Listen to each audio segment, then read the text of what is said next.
সন্তান জন্ম দেওয়ার পর ছুটি না পাওয়ায় অসুস্থ হয়ে মৃত্যু এক অঙ্গনওয়াড়ি কর্মীর। বিক্ষোভে উত্তাল অফিস।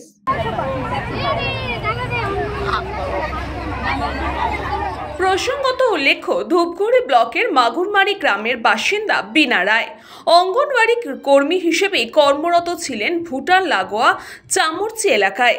গত 1 মাস আগে তিনি কন্যা সন্তানের জন্ম দেন। অভিযোগ, ছুটির আবেদন করার পরও মেলেনি ছুটি। ধূপগুড়ি থেকে চামুরচি প্রায় 40 কিলোমিটার দীর্ঘ পথ, তার উপরে আবার ভাষাগত সমস্যা।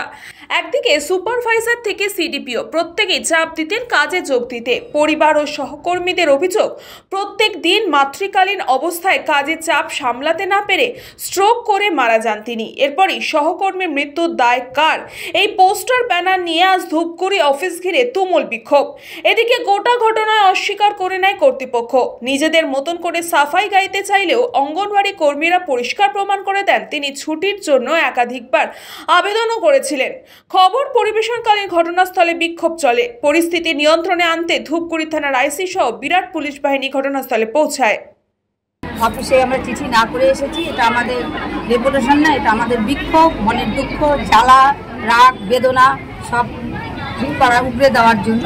কারণ আমাদের দীর্ঘদিন অনারিয়াম দেওয়া হয়, মাঝে মাঝে দিতে পাচ্ছি না, সেটা না পাচ্ছি, এবং বিলও তাই দীর্ঘস্থায়ী হয়ে যাচ্ছে।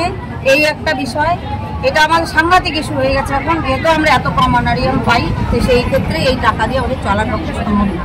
তার মধ্যে আমাদের মেয়েদের ক্ষেত্রে প্রচণ্ড চাপ আসছে। এসজিপির থেকে, ধূপগুড়ির থেকে, চামুরচিতে মানে কোনো মেয়েকে এই সামান্য অনারিয়ামে একজন মেয়ে, আমাদের ছোট বাচ্চা, 1 মাস 7 দিন না 10 দিনের বাচ্চা, সেই রেখে ও এইভাবে চামুরচিতে যাতায়াত করে, এবং ও অনেক রিকোয়েস্ট করে যে আমাকে ওখানেই রাখেন বা কাছাকাছি কোথাও দেন, ওকে সেটা দেওয়া হয় না, বা ওর জিপিতেও দেওয়া হয় না। তার পরিপ্রেক্ষিতে ওই শিশুটিকে নিয়ে ভীষণ দুরবস্থার মধ্যে ছিল। তারপরে ওর মানসিক অশান্তিতেই হোক, ড্রেস নিতে পারেনি বা যে কোনো কারণেই হোক, কালকে ওর পরশুদিন ও এইভাবেই সেন্টার করে, কালকে ওর মৃত্যু হয়। তাহলে এখন মৃত্যুটা হলো, এখন ওর শারীরিক পোস্টমর্টেম রিপোর্ট আমরা এখনো দেখতে পাইনি। পোস্টমর্টেম হয়েছে, ওর ধূপগুড়ি শ্মশানেই দাহ করা হয়েছে। কিন্তু আমাদের বক্তব্য হচ্ছে, আমরাও তো মেয়ে, আমরা তো মা শিশুর পরিষেবা দিয়ে থাকি বা দিচ্ছি, তাহলে ওই মাটাও তো প্রসূতি মা ছিল, তো ওর প্রতি তো একটু মানবিক হওয়া উচিত ছিল আমাদের অফিসে, সেটা হয়নি।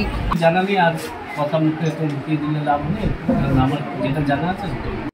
খাদিমুল ইসলামের রিপোর্ট, নিউজ পঙ্গ টাইম।